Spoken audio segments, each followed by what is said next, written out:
Yeah, you should. We should. I should send you some information. I got two things for you. One's called a trace cam. So you literally put the camera up, but streaming's different. Your streaming's tougher. Yeah, we're doing the Facebook stream stuff. Yep. Yep. No, that's always tougher. We record all my son's game using this camera called the Trace, and it's got three lenses. Like VO. It's a better version of VO. I had a VO or VEO, whatever. But the problem with VEO is they're based out of Amsterdam. So anytime you have an issue, you got to send the thing overseas, and it's 2 weeks to get it back and forth. Uh-huh. And their thing is, I don't want to say temperamental, but their box doesn't feel as rugged. I had issues with my camera lens. I had issues with the internal components. So ours went back 2 or 3 times in a year. The Trace, the guys are in Round Rock, so they're right down the road. The units are built tougher, so the ABS plastic's thicker, and they talk about it like, hey, we tried. But it also has 3 cameras instead of 2, so it records the whole field, stitches all the footage together, but then it uses AI. You put in the roster numbers, and it uses AI and assigns all the clips of all the plays to each player, and goes through and cuts the How much goals. is that? It's $800. That's not bad. No, what you end up doing is you end up leasing the camera and the tripod for $500 a year, and then you end up paying for your player package, whatever you want. So it can be as little as So like, you don't even own it. I do not own the Trace, but I actually like that because with the Veo, I bought it, and then they came out with the Veo 2, and the Veo 1 they just stopped supporting, and so I'm left with a 1,500 piece of junk. Well, my daughter that's playing soccer is kind of, she's going pretty fresh at having a Yep. So is she wanting to get recruited? I don't know. Yep, But volleyball, she's in it. that's the thing, and they don't have a good. They don't have a good inside thing. They don't have a good like automatic court thing because they're just. Huddle attempts to do it, and I can't tell you how many times I've looked at highlight reels of Huddle's pulled for me, where it's showing another girl. My daughter's a lefty, and it's showing highlights A variety. of a righty Macy. Like, no, that's not her. And They it- look a little alike, Yeah, different numbers. One's a righty, one's that's lefty. wild. That's wild. Tracy's pretty good. The only problems we have is my U18 coach wanted to put black numbers on his red jersey because he liked it because then the jerseys are all red and black. And I'm like, yeah, but those numbers are going to be hard to see, homie. And so sure enough, and for their home jerseys, it automatically like tons of times it just doesn't know what that player is. It can't pick it up. And I'm like, cool. So we've talked about that, how like going forward, we need to have very vibrant and big numbers. We're going to increase the size of the numbers on our jersey. We're going to add numbers to the front. We're going to add numbers to the shorts because we don't do that now, just to try to help the AI. Yeah. All for the AI. Really cool. It is. It's kind of wild. It's kind of wild. But yeah, I have a 32-foot tower made by a company called Hague from England. They do camera mounts for like Mission Impossible films and stuff. But I had a buddy that did that for a living. That was like his business, was to go to soccer tournaments and film games. And so I was going to buy. There used to be a company called. It was like Tower Cam or something, and they had this all-in-one thing that you like wheeled, and then it towered up, and its legs came out, but it was so heavy, and like you had to have a truck to like put like you didn't fit in an SUV, and so I was like, no, I don't want that. So I found my buddy, and he was like, no, let me get. So I got a Hague camera or a Hague tower that's 32 foot tall, and then collapses down to 6 feet. I bought a ski board, a snowboard bag to put it in because they didn't even make a camera bag for it. So I bought a snowboard bag. And then he helped me buy all the pieces and parts to essentially make my own 32-foot mount, full 4-access recording tower. So I can record games. And the cool thing is because of the first, I did that so that we could broadcast and live stream my first teams, my big guys, the NPSL team, their games. And so we have color play-by. We have 2 people in the booth. We have, that camera. This year we're going to add a second camera. I'm really trying to make it so that our production value of our home games from a streaming perspective is better than anybody else in our league. So that A, players will want to come play for us because they're going to get better footage and it looks better. And then B, hopefully sponsorship and all of those are going to appreciate it more and see the production value. We can drive more viewership, more people watch the games, then I've got more inventory to sell. So it's one of those deals, you know what I mean? In my mind, so we've had that thing. It works great. Bought a Canon camera to go up top that has a 30x optical zoom. So it can, from the center field, I can zoom in on the keeper's face in full 4K, crystal clear. Yep, it's great. but it's cumbersome. Like somebody's got to run it, and then somebody's got to be smooth with it. And it's got a Zoom controller on the thing, so like, and I can do it. I do it all I used to do my youngest games all the time, but like now I'm just like, I just want to watch. I just want to show up. I just want to watch. I bring my DSLR. I want to snap some pictures myself. That's all I want to do. So for like the first team, I bring the equipment to the games, and then I got a 5-man production crew that just picks it all up, puts it all in place. Yep. Yep. So, but like I joke about it. Like, so my son played in the Dallas Cup 2 years ago. I took all the equipment to every game and live streamed and broadcast the games, ran the camera, put the headphones on, had my laptop on a stand right here, and literally one man filmed, broadcast, and then called play-by-play, updated the score bug, did it all. We hosted boys from Eintracht Frankfurt for the Dallas Cup, which is super cool. I played in the Dallas Cup twice when I was in high school, and my brother played in it twice. And we always got to homestay, which is like you host 2 kids. That's part of the deal for Dallas teams. They're supposed to have to do it. And so in 2022, I think, my oldest had qualified for the Dallas Cup. And so I got with the tournament director and was like, hey, if there's any teams that want to be housed, we want them. We'll do it great. And so Eintracht Frankfurt was the only international team to come over that year from Eintracht Germany, or from Frankfurt, Germany.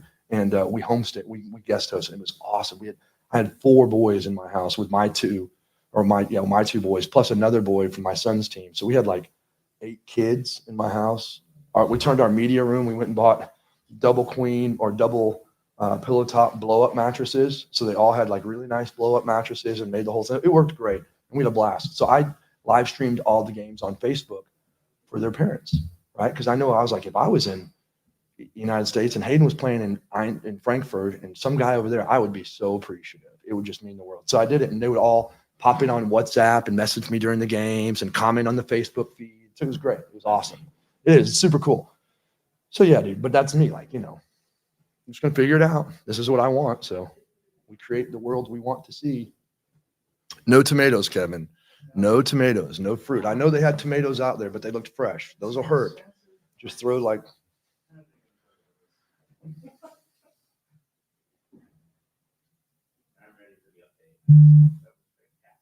Thank you, sir. Thank you, sir. Yeah, some caveats, some wrinkles, some new pieces. I changed it up a bit. Hola.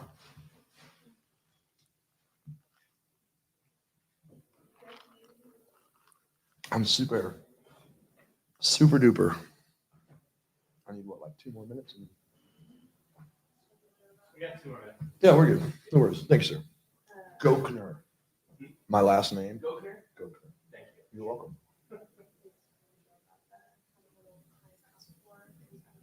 Mm-hmm. Yeah. Mm-hmm.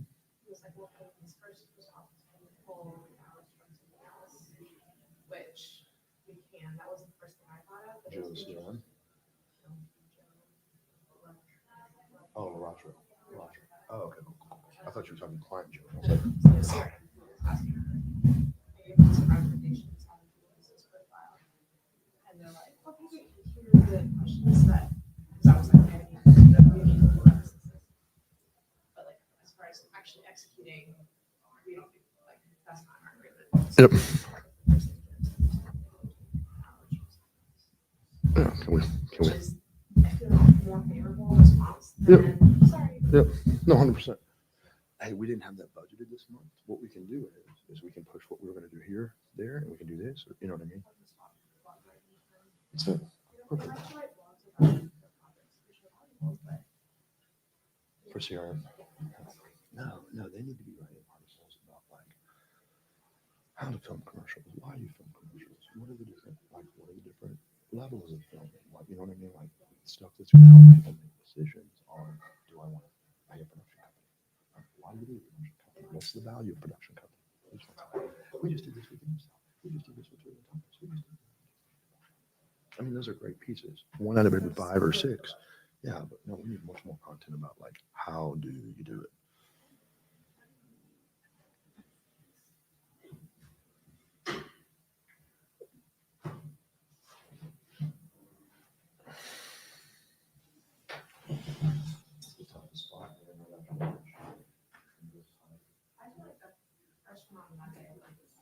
You think so? Or the last one.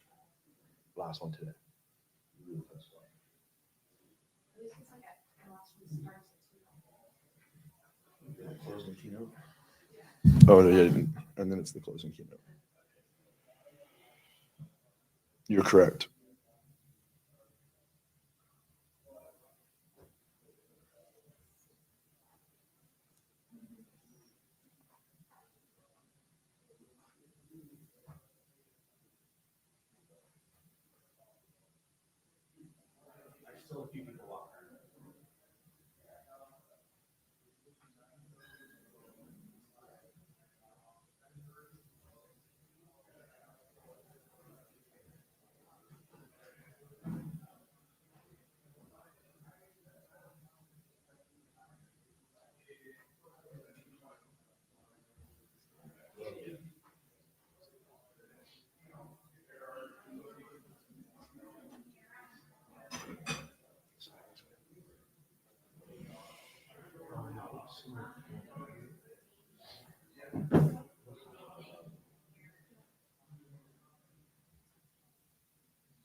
Did you bring chocolate to pack out to everybody?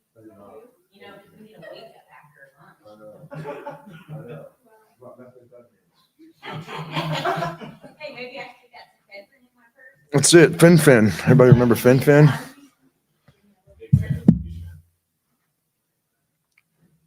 My dad lost like 40 pounds on Fin. Then realized it was just methamphetamines. Literally. That's what they did. They realized, oh, wait, this is not the effect we were hoping for.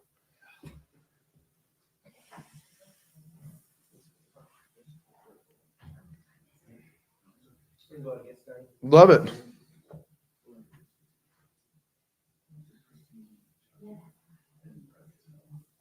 We good to just get going? I didn't know if we had a moderator or anything. All good. Good afternoon. All good. No worries. Come on in. I appreciate everybody. Thanks for being here. Thanks for coming. I am Damon Gochneaur. I am the director of paid search at Boathouse Agency, and then I'm the founder and do nothing at Aspiro Agency. Thanks to an awesome team. I'm super grateful for you guys being here. I'm super grateful for the opportunity to be back at State of Search. It's been a long time. I was a member of State of Search and the DFW SEM on the board for many years. There's several faces I see in here familiar, so it's super cool to be back with everybody. Cool. Paid search in healthcare. Who here? Let me just set the stage on who I am. If you guys don't know me, this is the greatest part and everything that I would hope you know about me. Husband, father, those are my greatest accomplishments right there. Wife out of my league, kids that never cease to amaze me. We love and are passionate about soccer. In 2017, I created a semi-pro soccer team. We won our national championship in 2021. These things are very important to me and much more illustrative of the skills and the things that I value in life more so than paid search and healthcare marketing. And then my son, little brag moment, dad, happy. My 14-year-old in the middle made his debut for our first team against a Mexican professional club this summer, Tigres, played against 19 to 24-year-old young men that are going to play in Liga MX in the next few years. So super cool. These are the greatest things. I actually designed those jerseys. That's the map, the street map of the city of Denton overlaid. So what's super cool to me is every time I wear my jersey, I can point out where Aspiro is. Super cool. Why are we here? I wake up every day and ponder that question, but we're not going to get that philosophical or that deep today. We are going to talk a little bit about paid search and healthcare. It's a subject that's funny. A lot of people run from it. It's kind of like nonprofits. It's kind of like other places, financial services, places that are heavy regulated tend to scare a lot of people away because it's not easy. There's nothing easy about wading through the murky regulations and the murky restrictions on what we can and can't do and trying to play the game of driving the ultimate success for our clients within those constraints and restrictions. 7% of all Google searches were healthcare related in 2019. That's the last year that Google gave us like direct stats for. If we use Google Trends and we go look at some of the top trending terms for each year after that, we see that in 2020, whoa, it spiked heavily, right? And still the number 5 search for 2023, the number 5 healthcare related search overall is COVID-19 testing. So 3 years later, it still has a significant impact, not only on the search behavior, but in how we triage clients, how we create display ads, how we do everything from a sense of the imagery that we use, the way that it was so funny. Immediately, we had to switch everything to show lots of masks and show people and doctors and masked up just from a general consensus. So we were changing a lot of the imagery on our websites, changing a lot of imagery in our image extensions, changing a lot of the imagery within our display ads. Yeah, we do still run display ads, believe it or not. And it was funny to see how quickly that shifted at the end of 2022 and the beginning of 2023 to start pulling that imagery out, because people were feeling like that was very draconian almost, and that was like we were past that and they wanted to feel free again, like they could come get medical care. And now one of my largest clients is in Boston, and all of their staff are back to mask mandates. They don't mandate it for patients coming in, but for the staff itself, just as a prophylactic, if you will, a preventative measure to try to prevent anticipated spread. So it's just interesting to see how even still 3 years on, we're still dealing with the effects. The number 1 healthcare related search in 2023, does anybody know what it is? It's very Zeitgeist. It's really interesting to see how pop culture and to some degree current events influence search rankings and search volume. Number 1 search was cardiac arrest, and it was all tied to Damar Hamlin. And the number 3 when he suffered the cardiac arrest in early January, right? So it's still the number 1 search term and still has volume around it every month. So it's super interesting, just the dichotomy of those two tops. 60% of consumers across all healthcare verticals, this is from Google, will run a search of some sort before making an appointment. So for us and for acquisition for healthcare clients, we know that search is important and that it's going to play a critical moment or a critical role in the 0 moment of time, right? When they make the actual conversion, when they pick up the phone, when they drive the lead form, when they sign up for the webinar, when they download our white paper, when they click the find a doctor link and actually go to a doctor. This is the crazy number that blew my mind. 15 billion is the digital ad spend in healthcare in 2023. 2023, according to, I believe it was eMarketer, is the first year that digital ad spend in healthcare will surpass traditional broadcast, which absolutely blows my mind. I still we work with a handful of clients in a lot of different verticals within healthcare, and the majority of the clients we work with aren't at the scope where they spend a lot of money on broadcast, or they've just moved away from broadcast. But I still have clients in Boston that spend a significant amount of money on radio, on television, on billboards. So to see that across the industry, it's just to me, it's a really interesting pivotal moment that we stand on this next precipice of a great wave of healthcare related. And 10% was the growth rate for healthcare related spend in 2022. 12% is what they're anticipating the growth rate is going to be for healthcare spend in 2023. So a smart man looks up, or a woman looks up and says, hey, it's going to be about 10% growth next year as well. We see that same trend on the opposite side on broadcast. Go ahead, sir. No, well, that's a good question. It's OTT, or excuse me, it's typically Google's going to put that with linear, with broadcast, with the other places, because it's still, even though it's a connected TV medium, it's still considered like a broadcast or an awareness channel play, if you will, right? As opposed to something more acquisition focused. Now they'll throw digital video, they'll throw programmatic video, they'll throw all the YouTube inside a digital ad spend. So it's weird how that's it, 100%. And it's really interesting to see. He asked about connected TV and whether connected TV figured into the digital ad spend or into the broadcast linear, over the box or over the top OTT ad spend. And what we're seeing, which is really cool too, is we're seeing more and more broadcasters or more and more advertisers, healthcare clients shift into connected TV, right? And really start to push like the connectedness, like a next step, like, hey, click to see our locations, or click to find out more information about our sports med department, or for the latest clinical research trials for the cancer centers. So we're trying to take a lot of like our traditional broadcast spots and actually take them to drive a next step acquisition, and then loading in behind that some call tracking, loading in behind that maybe a custom URL or something along those lines, so we can get some data back. Because that's the question every business, healthcare, non-healthcare, is trying to answer the question of how do I drive revenue and how do I get people to my door? We as agency owners are constantly asking ourselves the same question of how do I find qualified leads? How do I influence them and convert them into a qualified sales lead? And then how do I ultimately turn them into a long-term client, right? Everybody's asking that same question. So the more attribution we can get, the better decisions we can make off of that. So that's enough about that. What's the plan? The plan is, I want to talk about 3 different things. You can't talk about healthcare marketing and paid search without talking about regulations. It's the ugly part of the business. Targeting to me is paramount, specifically as we get into multi-location businesses and specific service lines. We'll talk some about that.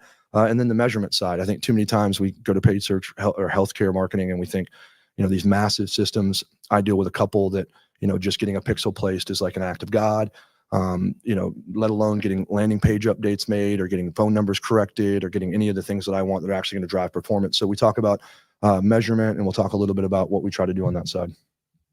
How many people in here are actually working in healthcare marketing now? Show of hands. Oh, I love it. Let's go. Grill me. It should be a conversation. This is a small room. I am not that great of a speaker, so you're not going to just totally throw me off. I got some speaker notes. We'll be fine. So feel free to pop a question anytime. Anybody working with hospitals or hospital facilities? Okay, cool. Anybody working in a blank slide? What happened there? I have no idea. Is anybody working for health insurance companies? Anybody selling health insurance? Okay, that's interesting.